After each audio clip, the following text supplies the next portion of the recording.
أعوذ بالله من الشيطان الرجيم. ثم خلقنا النطفة علقة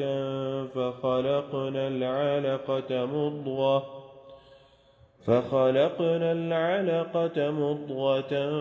فخلقنا المضغة عظاما فكسونا العظام لحما ثم أنشأناه خلقا آخر فتبارك الله أحسن الخالقين. آگے اللہ تعالیٰ فرماتے ہیں ثم خلقنا النطفة علقة، پھر ہم نے پیدا کیا یا بنایا النطفة، اس نطفہ کو، علقة، علقہ سے مراد یہ ہے کہ جمع ہوا خون. ابن کثیر رحمہ اللہ بیان فرماتے ہیں اس علقہ کی تفسیر کرتے ہوئے کہتے ہیں کہ فصار علقة حمراء على شکل مستطیلہ، کہتے ہیں کہ وہ رحم مادر کے اندر نطفے سے جب علقہ اللہ تعالیٰ بناتے ہیں، اس چیز کو یا اس پانی کے قطرے کو اللہ تعالیٰ جب علقہ میں بناتے ہیں تو کہتے ہیں اس کی شکل لمبی ہو جاتی ہے، مستطیل شکل کا ہو جاتا ہے، وہ سرخ اور مستطیل لمبی شکل کا. اس کے بعد فخلقنا العلقة مضغة، پھر ہم نے اس جو لوتھڑا ہے خون کا، اس کو ہم گوشت کی ایک بوٹی بنا دیتے ہیں. مضغہ، یہاں پر جو مضغہ لفظ ہے وہ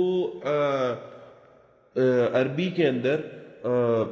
چبانے کے لیے بھی استعمال ہوتا ہے، یعنی کھانے کو یا لقمے کو چبانا، اس کے لیے بھی استعمال ہوتا ہے مضغہ. تو علماء نے یہ چیز ذکر کی ہے کہ اللہ تعالیٰ نے اس بوٹی کو مضغہ اس لیے کہا کہ وہ اتنی بڑی ہوتی ہے بس کہ وہ اتنی ہی ہوتی ہے کہ انسان آرام سے اس کو چبا سکے، اس وجہ سے اللہ تعالیٰ نے اس کو مضغہ کہا. پھر آگے اللہ کہتے ہیں فَخَلَقْنَا الْمُضْغَةَ عِظَامًا، پھر ہم نے وہ جو گوشت کی بوٹی ہے اس کو ہم نے ہڈی کی صورت دے دی. عظامًا، عظام کا مطلب ہڈیاں. یہاں پہ ابن کثیر رحمہ اللہ کہتے ہیں کہ فَخَلَقْنَا الْمُضْغَةَ عِظَامًا سے مراد اللہ تعالیٰ نے انسان کو، اس سے پہلے ابن کثیر نے فرمایا مضغہ یعنی ایک بوٹی کا ٹکڑا، اور وہ بوٹی کا ٹکڑا جس کی کوئی شکل نہیں ہے، اور فَخَلَقْنَا الْمُضْغَةَ عِظَامًا پھر ہم نے اس بوٹی کے ٹکڑے کو شکل عطا کر دی، ہاتھ، پاؤں، سر، یہ چیزیں اللہ تعالیٰ نے عطا کر دی. پھر کہتے ہیں فَكَسَوْنَا الْعِظَامَ، پھر اس کو شکل دینے کے بعد لحمن، اس کے اوپر اور اللہ تعالیٰ نے گوشت ڈال دیا تقویت دینے کے لیے. یا پھر اس کی کچھ مفسرین نے اس طرح تفسیر کی ہے کہ پہلے گوشت کا ایک ٹکڑا، پھر فَخَلَقْنَا الْمُضْغَةَ عِظَامًا، پھر صرف ہڈی، فَخَلَقْنَا الْعِظَامَ لَحْمًا، پھر ان ہڈیوں پر اللہ تعالیٰ نے گوشت چڑھا دیا. کسا کا مطلب ہے پہنا دینا. آج بھی عربی کے اندر لباس پہننے کے معاملے میں کسا یکسو کا لفظ ہی استعمال ہوتا ہے. اللہ تعالیٰ نے یعنی پہنا دیا، اور پھر جب اللہ تعالیٰ نے وہ گوشت پہنایا تب شکل اللہ تعالیٰ نے عطا کی. پھر آگے اللہ کہتے ہیں ثم انشأناہ، پھر ہم نے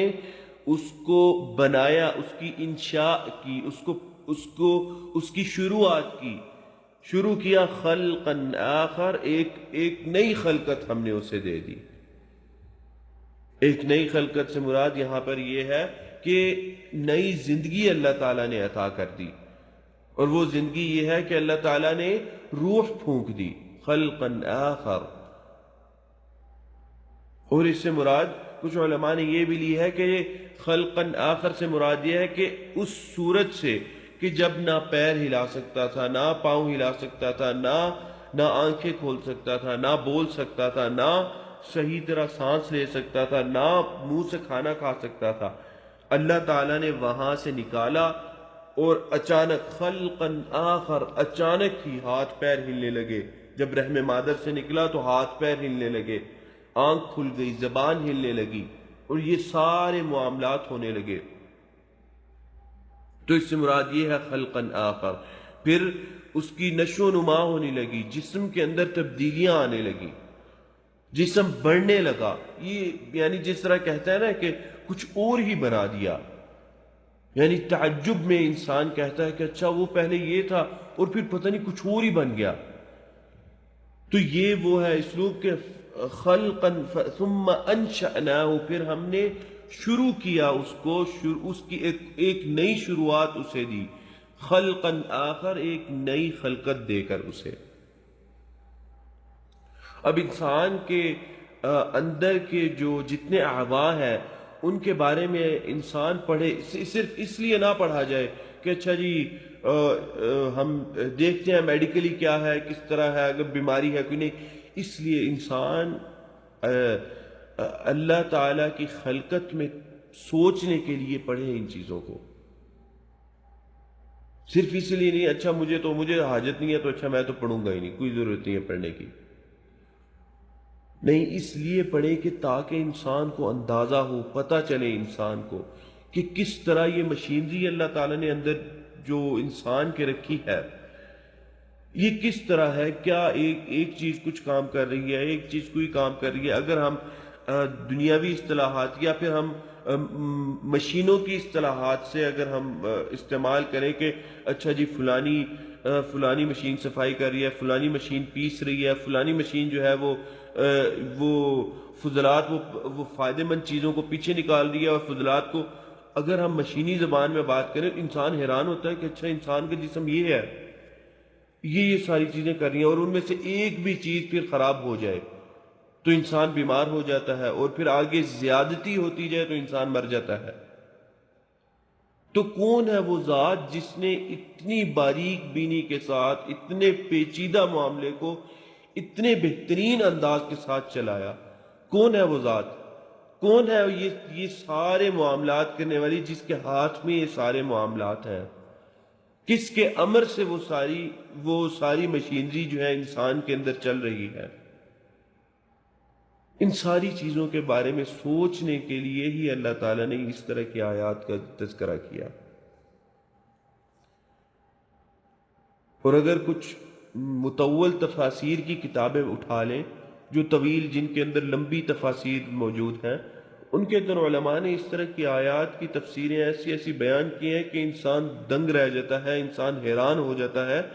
کہ یہ کیا کچھ تھا۔ کیونکہ ہمارے جو علماء تھے سبحان اللہ، وہ ایسے نہیں تھا کہ صرف انہوں نے دین کا ہی علم حاصل کیا۔ میں امام رشد کے بارے میں پڑھ رہا تھا، ابن رشد کے بارے میں۔ ابن رشد دو ہیں، ایک بڑے ہیں، ان کو جد کہا جاتا ہے، اور امام رشد ایک ہیں چھوٹے، وہ الحفید انہیں کہا جاتا ہے، حفید یعنی پوتا۔ تو میں ابن رشد الحفید کے بارے میں پڑھ رہا تھا، ان کے بارے میں آتا ہے کہ ہر